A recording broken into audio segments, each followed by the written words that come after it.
오늘 우리가 이런 말씀은 세 종류의 말씀입니다. 서로를 좀 생략하고 간단하게 말씀을 빨리빨리 좀 전하도록 하겠습니다. 첫 번째가 어떤 이야기가 나오냐면요, 싸움을 말리는 이야기가 나와요. 남자끼리 싸움이 붙었는데 그 아내가 그 싸움을 부담 못해 말리는 경우를 지금 설명하고 있는 것을 볼 수가 있습니다. 여러분 11절 12절 한번 보실까요? 두 사람이 서로 싸울 때 한 사람의 아내가 그 치는 자의 손에서 그의 남편을 구하려 해요. 가까이 가서 손을 벌려 그 사람의 음낭을 잡거든. 그 다음에 12절 너는 그 여인의 손을 찍어버릴 것이고 내 눈이 그를 불쌍히 여기지 말지니라.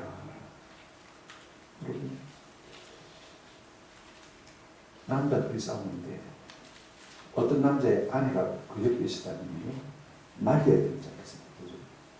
또 자기 남편이 당한다 생각하면 어느 아내가 가만히 보고 있겠습니까? 뛰어들어서 자기 몸이 상할지라도 뜯어 말리지 않겠습니까?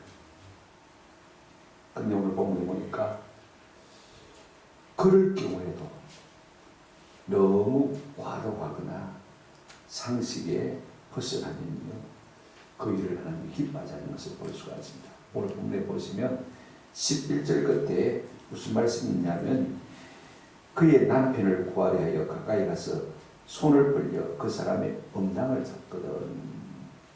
북한에서는 정무담화를 갖다가 불알이라고 그러는데 여기 음낭이라는 것은 불알을 받는 것입니다. 여자가 말입니다. 자기 남편을 구하려고 남자의 불알을 잡았어. 그냥 대충 잡았겠습니까? 죽으라고 잡았겠죠. 아무리 좋은 의도를 가지고 남편을 구할 목적으로 그렇게 한다 할지라도 이것은 좀 과도하다. 그죠? 상식에서 어긋나 혹은 남자에게 수치심을 유발할 수 있다. 그 말인 것입니다. 잘못하면 남자의 불알을 치면 어떻게 되겠습니까? 자칫 잘못하면 고자가 될 수 있어서 자녀를 낳지 못할 수가 있습니다. 그렇기 때문에 12절 벌이 너무 좀 과도합니다. 12절 보십시오. 뭐라고 말하고 있습니까? 너는 그 여인의 손을 말아 찍어버리라. 불쌍히 여기지 말라고 했습니다. 실제로 이런 법이 시행된 것이 이스라엘 역사에 기록이 하나도 없습니다. 그럴 일이 없겠죠. 그러나 우리가 아무리 선한 의도를 가지고 있다 할지라도 그것이 상식에 벗어난 것이면 하나님이 기뻐하지 않는다는 사실을 우리가 기억할 필요가 있고, 우리가 분을 이어도 절제할 수 있습니다. 그죠? 우리 예수님 가만히 보시면요, 성전에 들어가니까 장사치들로 가득합니다. 그죠? 그때 채찍을 만들어서 우리 주님 어떻게 하셨습니까? 소와 양을 다 몰아냈어요. 그 다음에 돈 바꾸는 사이에 상을 뒤집어 엎어버렸어요. 소나 양은요, 밖으로 나가도요, 다 주인 찾아옵니다. 그 다음에 돈은 엎어버려도 주 담으면 됩니다. 그런데 비둘기 차는 사람에게 가서는 뭐라고 하냐면 가지고 나가라고 했어요. 날아가버리면 어떡합니까? 손입니까?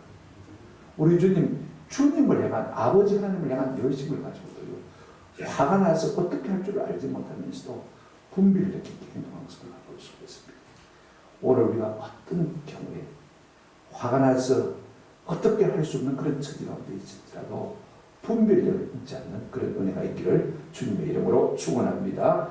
그 다음에 두 번째가 뭐냐면 상도덕에 관한 문제입니다. 한번 본문을 보실까요? 13절 14절을 이렇게 말하고 있습니다. 너는 내 주머니에 두 종류의 저울추 곧 큰 것과 작은 것을 넣지 말 것이며 내 집에 두 종류의 대 곧 큰 것과 작은 것을 두지 말 것이오 라고 말하고 있는 것을 볼 수가 있습니다. 이 문제에 대해서는 앞서 레위기 19장 35절부터 37절에 분명하게 말했습니다. 길이나 무게나 양을 잴 때 불의를 하지 말고, 재판할 때도 마찬가지입니다만 길이를 잴 때도 무게를 잴 때도 질량을 잴 때도 뭐 하지 말고 불의를 행하지 말고, 이 말은 속이지 말라는 것입니다. 36절에 보시면 공평한 저울과 공평한 추와 공평한 에바와 공평한 흰을 사용하라. 나는 너희를 여호와 너희를 인도하여 애굽 땅에서 나오게 한 너희 하나님 여호와니라. 우리 하나님께서요, 이스라엘 백성들을 자기 백성으로 불러내시고 너희는 모든 상거래에 있어서 마라 정직해라 라고 말씀하시는 것을 볼 수가 있습니다. 오늘 본문은 무슨 말을 합니다면 한마디로 저울을 속이지 말고 대를 속이지 말라. 옛날에는 저울이라는 것이 정확하지 않습니다. 그죠? 그 다음에 대라는 것이요, 규격품이 없습니다. 개에서 마크 찍은 게 잘 없습니다. 그죠? 대충 짐자고 이만하면 되지 않겠나. 그래서 대를 만듭니다. 그런데 오늘 본문에 이렇게 말하고 있습니다. 큰 대와 작은 대, 큰 저울 주와 작은 저울 주. 이것은 뭘 말합니까? 무게와 용량을 속이지 말라. 부피를 속이지 말라. 농산물만 해당하는 것이 아닙니다. 모든 공산품에도 필요할 것입니다. 여러분, 왜 저울추가 큰 것과 작은 것이 두 개가 있어야 됩니다? 왜 대가 말입니다. 큰 것과 작은 것이 두 개가 있어야 됩니다.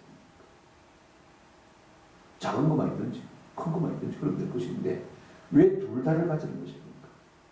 여러분, 상인들은요, 팔고 어떻게 합니까? 사고 팔고를 다 하는 사람들입니다. 예를 들어서 어떤 사람이 농사물을 내게 팔려고 한단 말입니다. 그러면 그때는 어떻게 되겠습니까? 어떤 사람이 와서 내가 시골에서 왔는데 내 밀을 좀 팔아주십시오. 그러면요, 이 상인이 어떻게 합니까?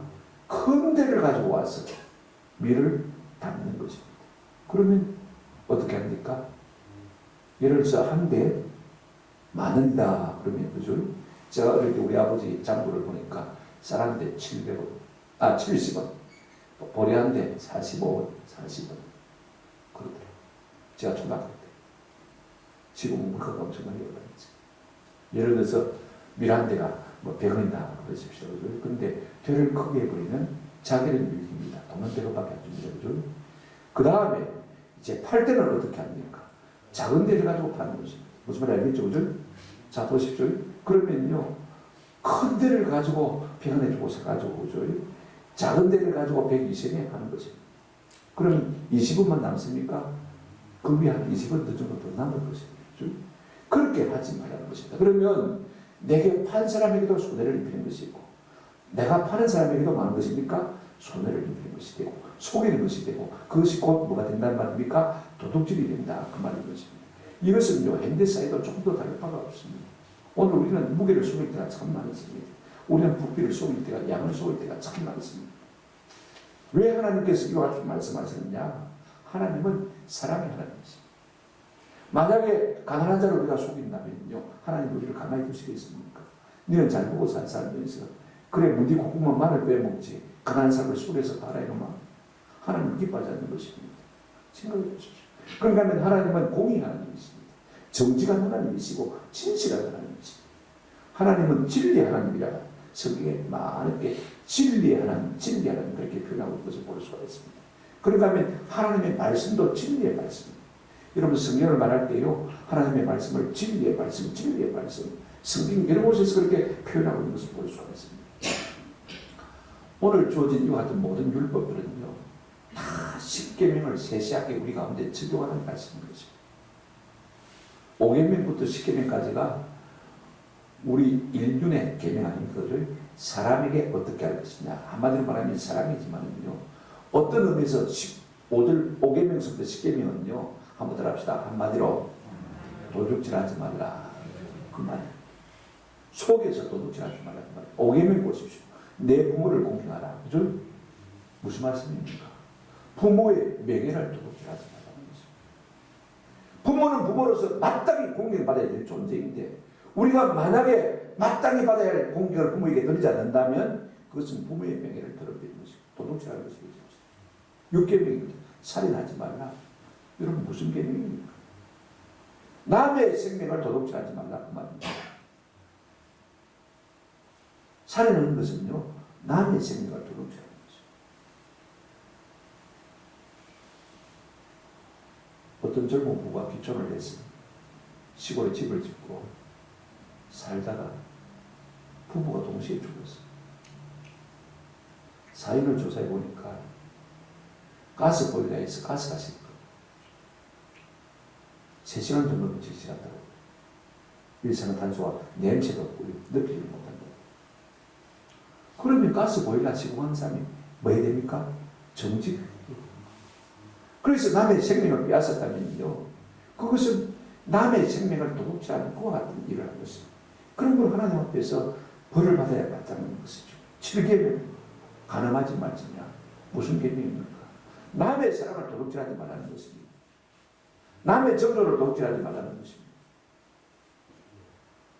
우리가 도둑질만 안 해도요, 사랑하는 것이 되어질 것입니다. 한번 생각해 보십시오. 그 다음에 8계명이 도둑질하지 말라고 줄 9계명 무엇입니까? 거짓말하지 말라. 거짓증을 하지 말라. 남의 명예를 도둑질하지 말라는 것입니다. 남의 평판을 도둑질하지 말라는 것입니다. 내가 거짓말로 남의 평판을 더럽힐 수가 있습니다. 남의 명예를 더럽힐 수가 있습니다. 그러니까 그거 도둑질하지 말라는 것입니다. 10계명 내 이웃의 것을 탐내지 말라. 집을 탐내지 말라. 남의 행복을 도둑질하지 말라는 것입니다. 그들이 가지고 있는 모든 좋은 것들 우리가 공연히 탐을 내어서 내가 그것을 가지려고 한다면요, 남의 행복을 깨뜨리는 것이고 남의 행복을 도둑질하는 것입니다. 내가 좋으려고, 그죠? 내게 유익이 되려고 남의 것을 도둑질하는 경우가 참 많다는 것입니다. 하나님은요, 자기가 불러내신 이스라엘 백성, 하나님의 백성의 공동체가 정직하고 진실한 신뢰 사회가 되기를 원한 것을 볼 수가 있습니다. 만약에 하나님의 이름을 부른 이스라엘 백성들이 이제 가나안 땅에 들어갔어요. 죄를 숨기고 적을 숨긴다면 그 이스라엘 공동체가 어떻게 되겠습니까? 한 놈도 믿을 놈 없는 하나님 이름이 뭐가 되겠습니까? 거룩히 하시려고 사람으로서도 하나 되라고 부르셨는데 그렇게 해버리면요, 신뢰가 끊기고 사회 공동체가 깨지는 것을 볼 수가 있습니다. 하나님께서 가나안 땅에 들어갈 때 이 신명기 8장 8절 9절에 보면 이렇게 말씀하셨습니다. 밀과 보리의 소산지요 포도와 무화과와 석류와 감람나무와 꿀의 소산지라. 먹을 것이 많이 나는 곳이라고 했습니다. 그러면서 이렇게 말씀했습니다. 네가 먹을 것에 모자람이 없고 네게 아무 부족함이 없는 땅이며, 그렇게 말씀했습니다. 다만 우리가 어떻게 하게 됩니까?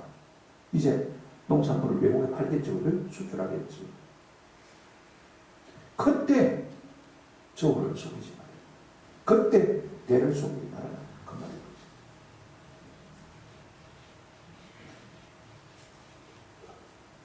그렇게 되시면 하나님을 모르는 이방인들이 뭐라고 말하게 되는 것입니다. 15절 한번 보시길 바랍니다. 오직 온전하고 공정한 저울줄을 두며 온전하고 공정한 대를 둘 것이라. 마땅한 일입니다. 그렇게 정직하게 살아야 되는 것입니다. 하나님의 백성들이 그렇게 정직하게 살아야 하나님의 이름에 욕을 하면서 아이고 예수제들 말은 번들하게 하면서 속은 전부 도둑질을 해요. 여러분, 안 믿는 사람이 도둑질해도 별로 감사합니다. 그죠? 그런데 믿는 사람이 조금 잘못하면요, 얼마나 뭐라는지 모릅니다. 우리만 욕을 먹는 것이 아니라 누가 욕을 먹습니까? 하나님이 욕을 먹는 것을 볼 수 있습니다. 그런데 정직하게 행하는 것이요, 마땅합니다. 당연하게 정직하게 해야 되죠. 이것이 마땅한 바 아닙니까? 그런데도 불구하고 하나님께서 이렇게 말씀하셨습니다.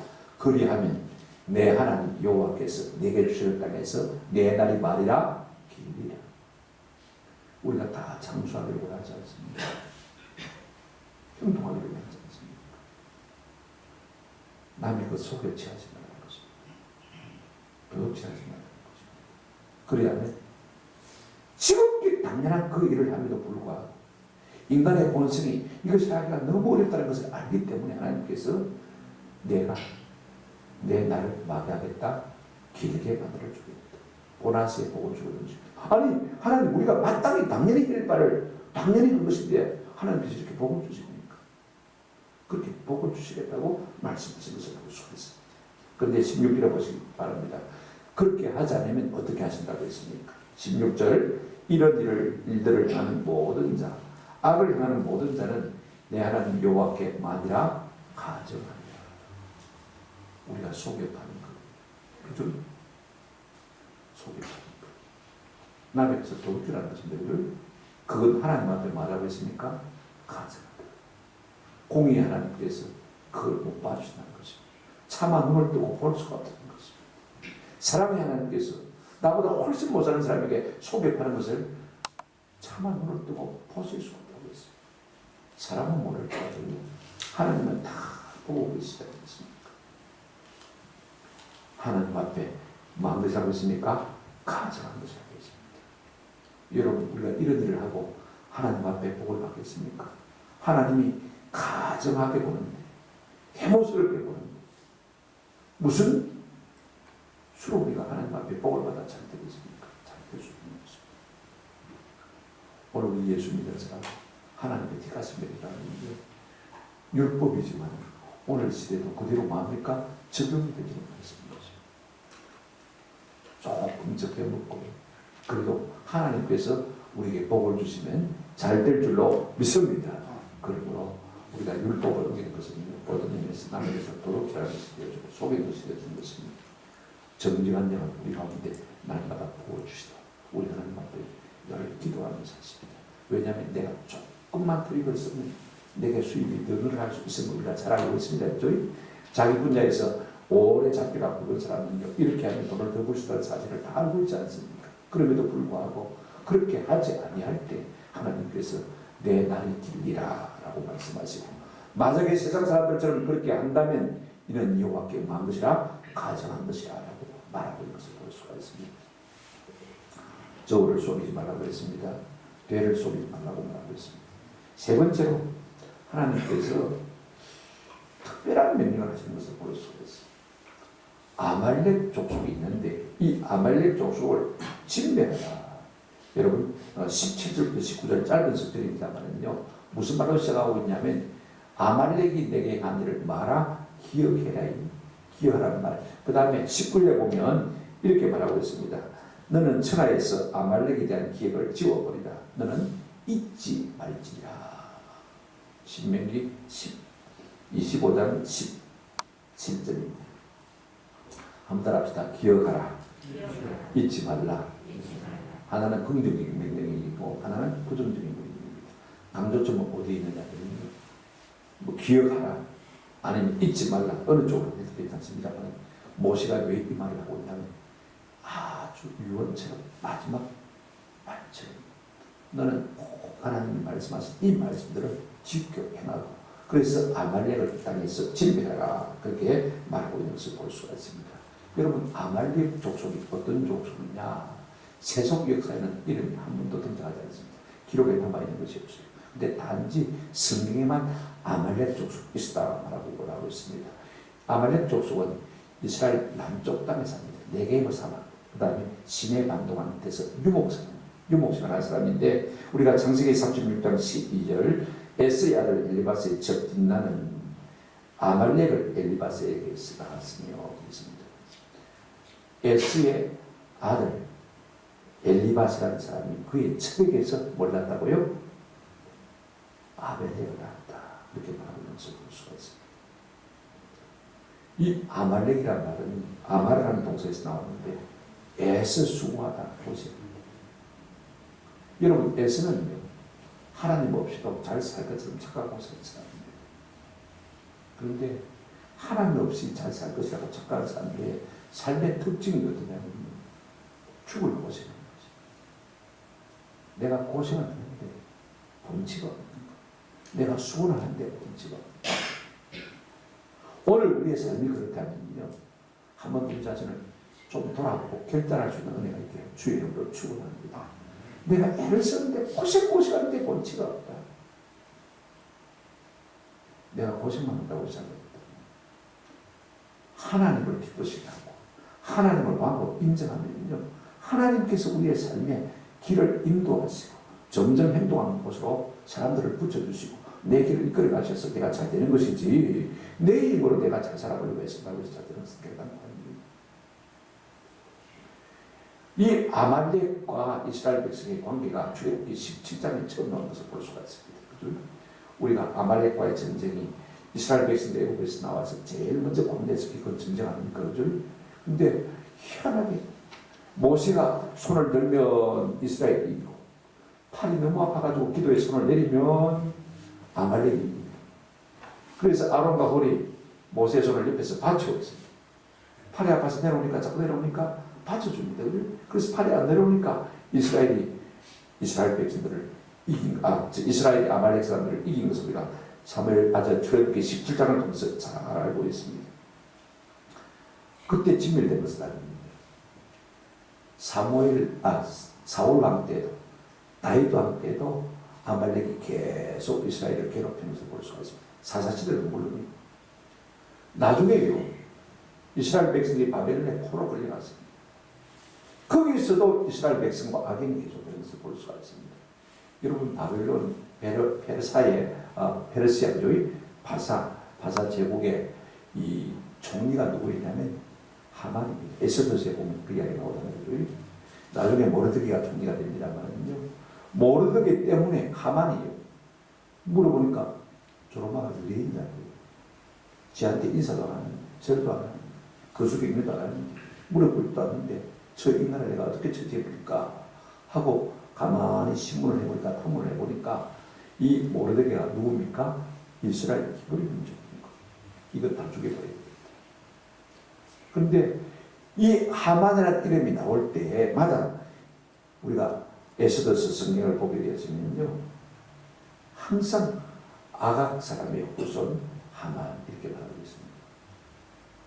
아각 사람의 후손이 누구냐? 아각이 누구냐? 우리가 사무엘상 15장 8절을 보면 아말렉 사람의 왕 아각을 사로잡고 칼날로 그의 모든 백성을 진멸하였을 때 그랬습니다. 아말렉 족속의 왕이 누구냐면 아각입니다. 그러니까 여러분 저 페르시아의 총리로 있는 이 하만이라는 사람이 아각 왕의 후예라고 말하는 것입니다. 그러니까 아말렉 족속이라고 합니다. 그러니까 이 아말렉과의 악연이 이스라엘 백성과 계속된 것을 볼 수가 있습니다. 결국은 하나님께서 거꾸로 하만을 갖다가 장대에 달아서 모르드게가 도리어 총리가 되는 그와 같은 일들이 있습니다만요. 그런데 한 가지 우리에게 의문이 나는 것이 무엇이냐면 역사상 이스라엘 백성들을 갖다가 괴롭힌 민족들이 참 많이 있어요. 모압, 암몬, 여러분 주변에요 아람 군대가 있습니다. 많이 괴롭혔죠. 에돔 많이 괴롭혔죠. 근데 왜 하필이면 하나님께서 아말렉 족속만 직면하라 그렇게 말하는 것입니까? 출애굽기 17장은 이제 이스라엘 백성과 아말렉 족속이 싸우지만은요 뭐 때문에 왜 싸웠는지 아무런 힌트를 우리에게 안 주었습니다. 그런데 오늘 우리가 본문을 보게 되지만 그때 레위딤에서 이스라엘 백성과 아말렉이 왜 싸웠는지를 짐작하게 되죠. 18절 한번 보시기 바랍니다. 18절이 기호입니다. 자, 한번 같이 읽어보실까요? 참 중요한 말씀입니다. 제가 30년 전에 제 친구 목사님이 그때는 친학교 전도사님이죠.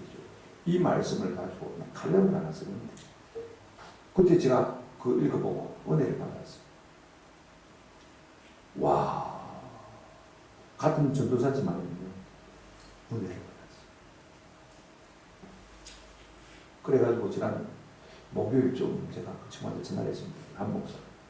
내가 32년 이 신기 25장 가지고 칼럼 하나 쓸 때 정말 나라 못 쓴 것 같다.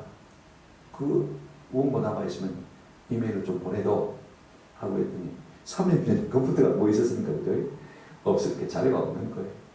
연락이 왔어요. 못 찾겠다, 없다. 그때 제가 은혜를 받았어요. 이 본문 가지고. 가만히 생각해보고 그 친구가 뭐라고 썼던가. 그때 제가 굉장히 충격받았거든요. 자, 18절 한번 보시기 바랍니다. 이 말씀입니다.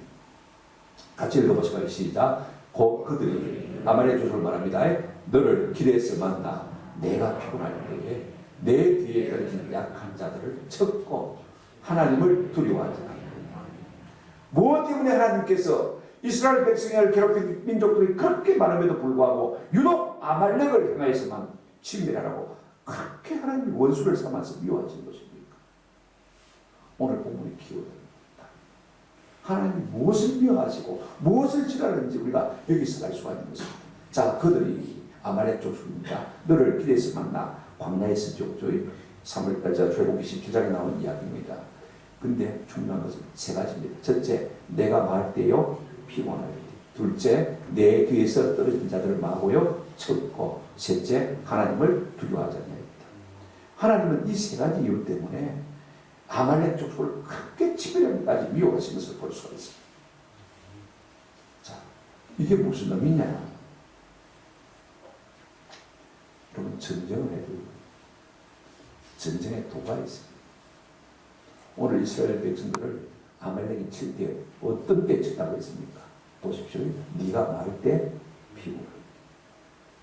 전쟁이라는 것은요, 선전포고를. 그래서 항복하면 종을 받는 것이고, 그죠? 항복하지 않으면 많은 것입니까? 그 당시에 전쟁은 다 그렇게 했습니다.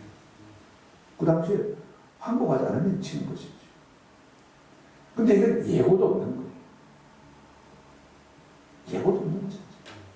지금 이스라엘 백성들은 광야길을 가면서 피곤해서 지쳐있는데 어떻게 몸 하나 가는 줄 알지 못하는데 그 틈을 타고 전쟁을 일으켰단 말이에요.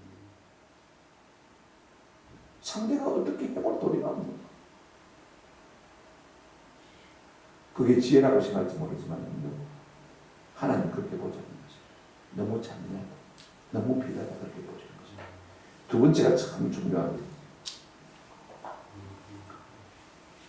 하나님께서 사울을 이스라엘 초대 왕으로 세웠지 않습니까? 그죠? 세우고 난 다음에 하나님께서 이 사울 왕에게 주신 첫 번째 미션이 뭐냐? 명령이 뭐냐면요. 사무엘상 15장 2절 3절에 나와 있습니다.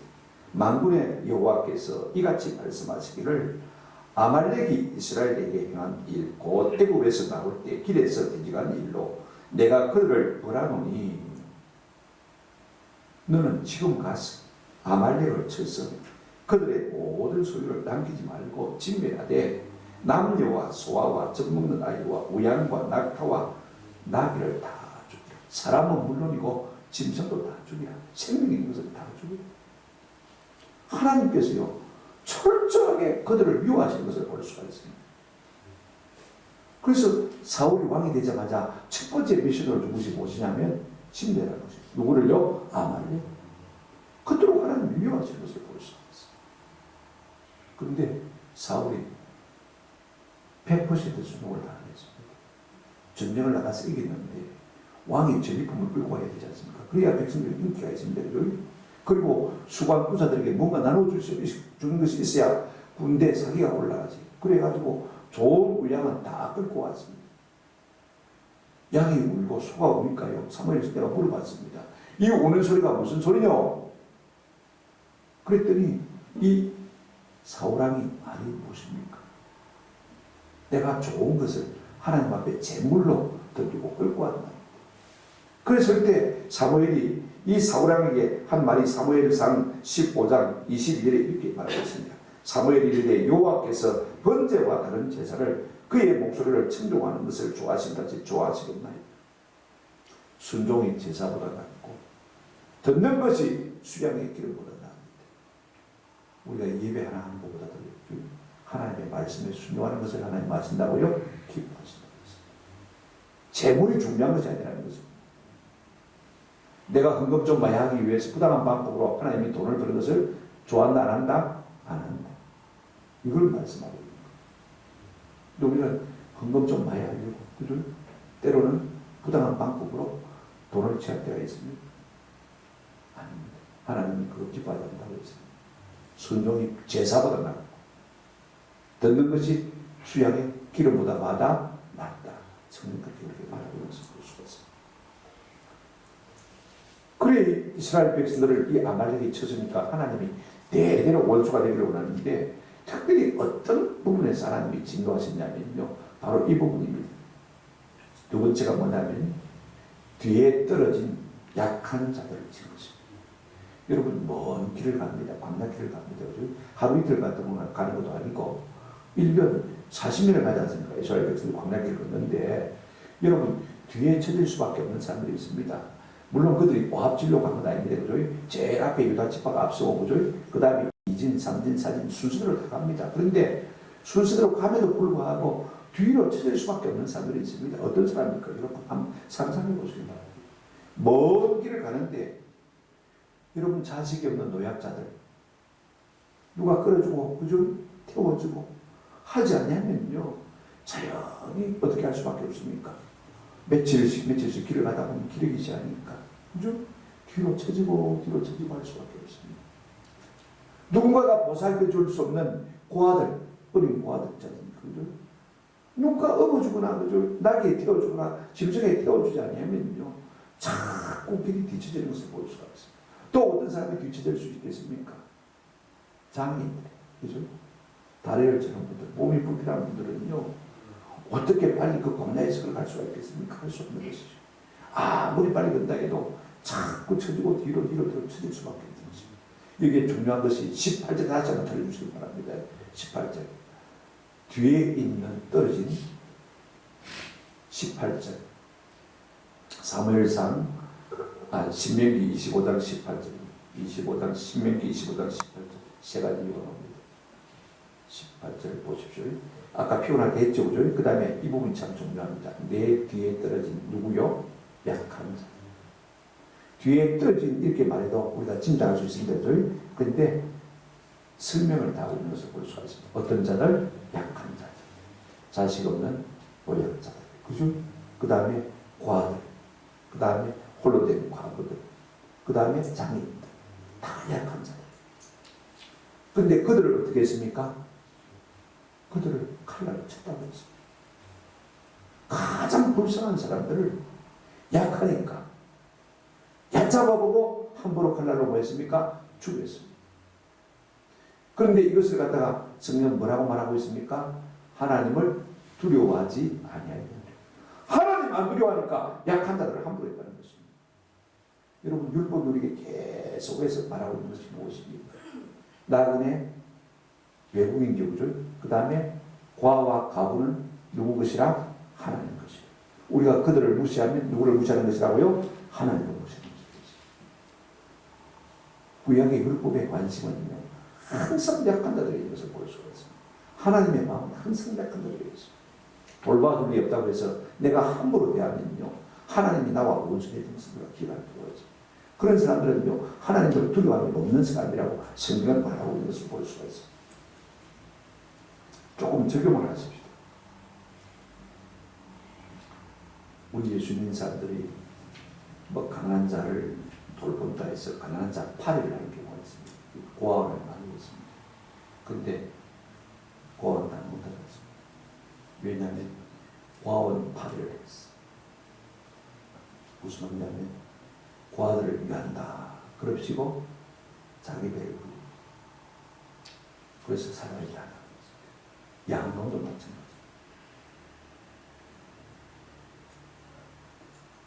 노인병은 마찬가지입니다. 장애인 시설 마찬가지입니다. 하나님의 이름으로 장애인 연다 그래놓고 그러면 자기 배부리 것을 볼 수 있습니다. 하나님 것을 이렇게 기뻐하지 않습니다. 그런 사람은 하나님을 두려워하지 없는 아말렉 사람과 똑같은 것입니다. 그런 사람은 하나님이 가정이 된 사람입니다. 하나님이 친밀하기를 원하시는 사람인 것을 우리가 기억할 필요가 있습니다. 여러분 성경 자체는 사회적 약자에 대한 하나님의 사랑을 처음부터 마지막까지 끊임없이 말하고 있습니다. 우리는 사람을 사랑해야지 사람을 이용합니다. 약자를 사랑해야지 도와야지 그들을 이용합니다. 앵벌이 시키면 안 됩니다. 이걸 하는 거죠.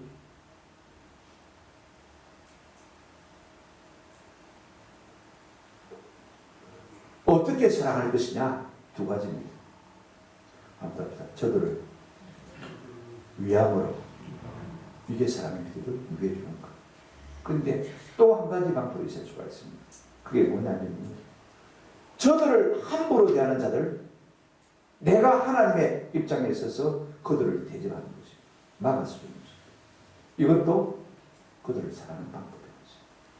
내가 물질로 도와준 것만 사랑이 아니고 그들의 입장을 변호해주고 그들의 입장을 대변해주고 그들의 사회적 불이익을 막아주는 이것도 그들을 사랑하는 방법인 것입니다. 하나님이 지금 그들을 대적하신다고 했으니까 우리도 그들을 뭐 해야 됩니까? 대적이 되는 것입니다. 고아와 가부와 약한 자들을 대적하는 자를 우리가 뭐 해야 됩니까? 하나님이 그들을 대적하신다면 우리도 같은 방법으로 대적함으로 말미암아서 그들을 사랑해 줘야 되는 것입니다. 예를 들면 이런 게 있습니다. 청소년들은 그렇겠죠. 내 친구가 반에서 따돌림을 당합니다. 왕따를 당합니다. 대부분 사람들이요, 왕따를 당하는 그 아이를 왕따시킵니다. 그죠?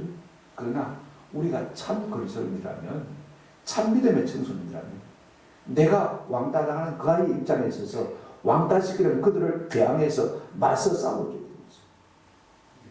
그런 방법으로 우리가 그런 사람들을 말할 수 있습니까? 사랑할 수 있는 거죠.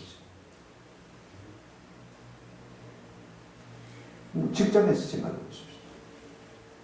저는 노조를 참 안 좋아합니다. 왜냐하면 진짜 노조한 사람들은요, 비정규직을 사랑해 줘야 돼요.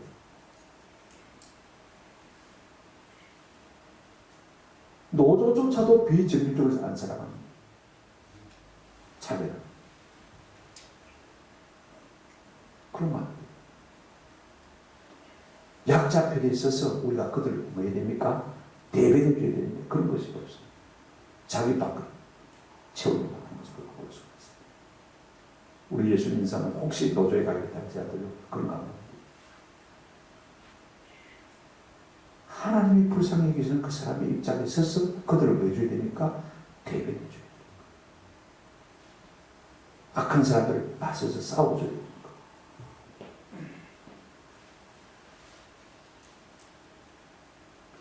장애인들 마찬가지입니다. 우리가 뭐 휠체어 좀 밀어준다고 해서 물론 삶이 될 수 있겠지만 장애자들의 권익 보호를 위해서 끊임없이 사회적인 투쟁을 해야 됩니다. 요즘 정부에서는 장애인들에 대한 많은 배려를 하고 있습니다만요, 정부에서는 앞서서 이렇게 배려를 하고 있음에도 불구하고 사회적 인식이 아직도 잘못되어 있는 것을 볼 수가 있습니다. 그런 부분은 우리가 강하게 맞서서 싸워줍니다. 왜 하나님께서 그들을 진멸하고 하신 것일까? 세 번째 이유는요, 한번 더 합시다. 하나님을 두려워하지 않냐입니다. 하나님 없이 함부로 살 수 있을 것처럼 착한 극표본에 대해서 하나님을 진멸하시기로 하신 것을 볼 수가 있습니다. 오늘 우리의 삶에 이러한 요소가 있는지 없는지 한번 생각해 보십시오. 우리가 출애굽기 17장 끝나는 부분에 보시면 14절부터 이렇게 말하고 있습니다. 여호와께서 모세에게 이르시되 이것을 칠일 필요가 기념하게 하라. 여호수아의 귀에 외어 들리라. 내가 아말렉을 없이 하여 천하에서 기억도 못하게 하리라. 하나님이 얼마나 아말렉을 통해서 진노하셨든지 땅에서 완전히 진멸했다 말씀하신 것을 볼 수가 있습니다. 어떤 사람은 하나님께서 판단하시고 심판하시려고 하십니까? 모든 것에는요 도가 있습니다. 피곤한 자를 함부로 치는 것 하나님 기뻐하지 않습니다. 그런 다음에 뒤에 떨어진 약한 자들을 함부로 치는 것을 하나님 그렇지 않습니다. 그들을 사랑하는 방법, 그들을 직접적으로 도와주는 방법도 있지만 그들의 권익을 보호해 주기 위해서 투자하는 것도 그들의 사랑의 가운데입니다. 더 중요한 것 하나 있습니다. 행여나 내 삶에 하나님을 두려워하는 마음이 없다면요, 이건 하나님 앞에서 천벌을 받을 죄인 것을 갖고 오늘 그의 삶을 내가 예수 믿는다고 하지만 하나님을 섬긴다고 하면서 하나님에 대한 두려움이 없다면요, 하나님이 기뻐하지 않는 것이 우리와 원수가 될 것입니다. 우리의 대적이 될 것입니다. 16절에 이렇게 말하고 있습니다. 여호와 이르시되 여호와께서 맹세하시기를 여호와 아말렉과 더불어 말이라 대대없으나 하나님이 계속 원수를 삼아서 싸우는 사람이 어떤 사람이냐? 바로 이와 같은 사람입니다. 하나님이 우리를 원수 삼으시고 관역 삼으시면 우리가 세상에서 어떻게 잘 될 수가 있습니까? 반대로 우리가 조금 적극적으로 생각하십시오. 피곤한 사람들, 뒤에 들어진 약한 사람들, 우리가 그들을 돕고 사랑하고 그들을 위해 항상 포지션을 취할 때 하나님께서 우리를 기뻐하시고 우리에게 상 주실 줄로 믿습니다. 세 가지입니다. 첫째는 무엇입니까? 아무리 마음에 분이 나도 그죠? 그 분을 잘못된 대로 돌립니다. 아무리 화가 나도 절제할 수 있는 은혜가 있기를 주 이름으로 축원합니다. 두 번째, 우리의 삶 속에서 우리가 물질적인 이득을 위해서 남의 것을 도둑질하고 소문을 합니다. 그죠? 이거 하나님 기뻐하는 것입니다. 그 다음에 세 번째, 우리가 하나님과 오죽해진 거죠. 하나님의 마음에 있는 곳에 우리의 마음도 가자. 약한 자들, 귀에 들린 자들에게 항상 마음을 두고 사는 은혜가 있기를 우리 주님의 이름으로 축원합니다. 아멘.